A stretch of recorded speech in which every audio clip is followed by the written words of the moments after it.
I thought today was a real solid day. I thought our defense had one of their better practices. I felt that just the energy, the approach that guys were extremely competitive. I liked what they did, and they were doing it with good communication. You felt their presence and how they practiced today. Still some things to clean up there offensively. Had some drop balls, some missed throws, some missed opportunities. I mean, I thought.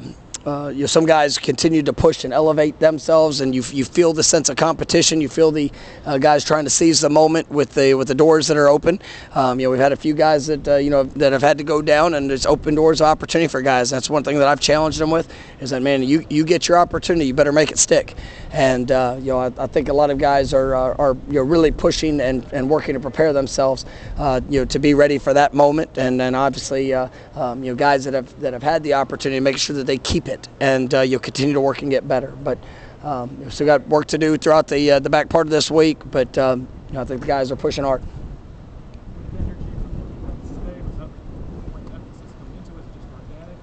Yeah, I thought there was something that was built. We're continuing to try to build that. We want that identity, we want that personality, we want guys that when you step on the field, it's everything that you have. Going and you can have all the energy in the world, but if you don't have focus and discipline and communication, then it's really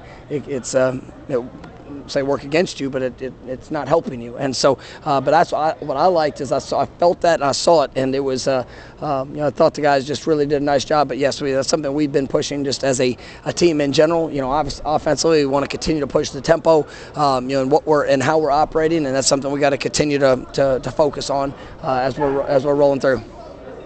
Specifically, the young corners, Edwin and Quindarius, they seem to be kind of a catalyst for that energy.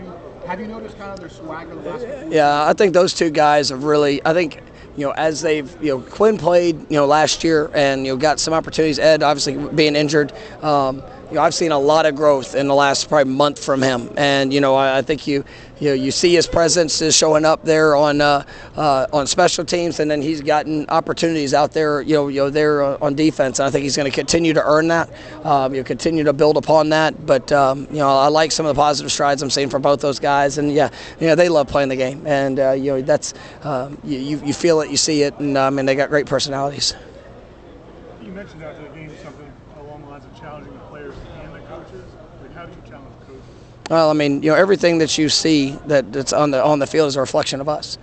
And when it comes to the transition of things going from practice to the game, it is a challenge for us. We got to continue to evaluate what are we doing, how are we doing it, continue to make sure that the preparation aspect, the emphasis is showing up and showing the characteristics of each position, each side of the ball, and ultimately this football team. I'm responsible for all of that, and so we have a standard and a identity of what we want this football team, and for this team to be, and I've not seen that been put on display consistently throughout the course of a game. You have some flash moments, some flash plays, but we spend a lot of time in 365 days a year and how we prepare, and I want that to show up on game day, to just truly be who I know that we are.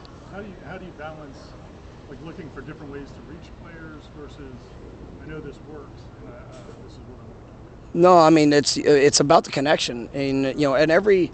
We don't coach every player the exact same way, and there's different ways of being able to make the connection. You might have to, it's why you always evaluate your process with each player. Now there is a expectation of how guys are to perform, how guys are to play, but you might have to change. Some guys maybe are more visual learners. Some guys might do better walking through.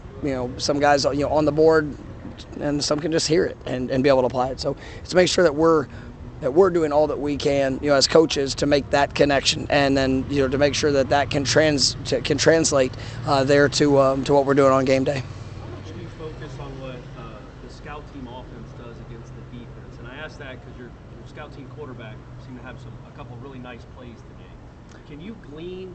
I know he's a freshman. This kid could be a player in the future because of what he's doing to our starting defense. Yeah, it's I think it's important that when you go and you look at how guys are operating on scout team, it's I think it is it's a glimpse of athleticism, playmaking ability, of just the way to act. But when you play a scout team, you usually get somebody that holds a card and says, "All right, this is what you're doing," and that's all part of the process of growth. And it can show coaches that, man, when he understands, when he is confident in it, when he knows what he's doing, he has this type of ability.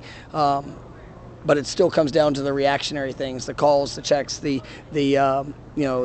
moments where you have to adapt to the communication and all things that might show up. And that's where, you have got, and that's one of the reasons when you watch us practice, we're not just all scout team practice. We try to get speed, we try to get good on good work, even with an emphasis on what our opponent could show or might show, but because I want to see guys have to operate within the calls and communication.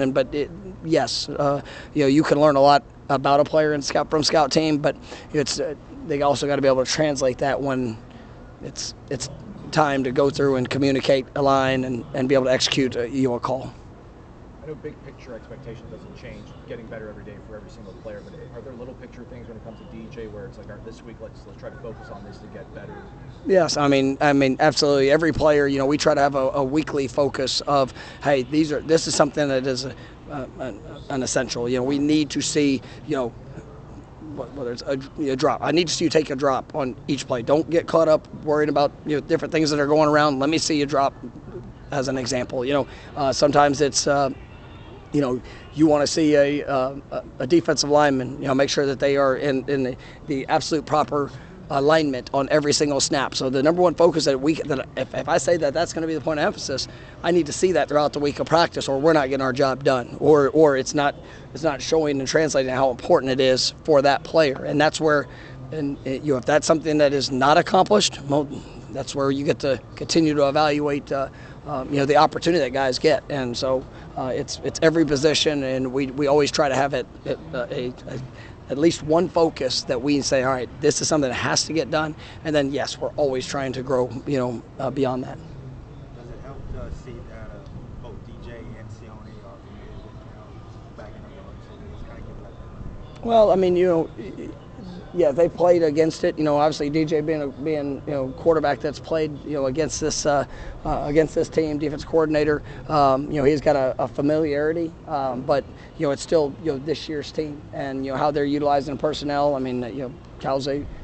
It's easy to see. You turn on film, and they're a better team right now than what they were a year ago. And it's an impressive group, and how they're utilizing their personnel is been very productive here in these first 3 games. And so they got offensively, you look at the running back was limited in the first couple games. He'll be back for us, and he's probably as good of a back as you're going to see out there. He's arguably has got that type of skill. So we got to go out there and play extremely well offensively, defensively, and especially in our kicking game. You'll hear this week. Feel good? All right, thank you guys. Thanks, Coach.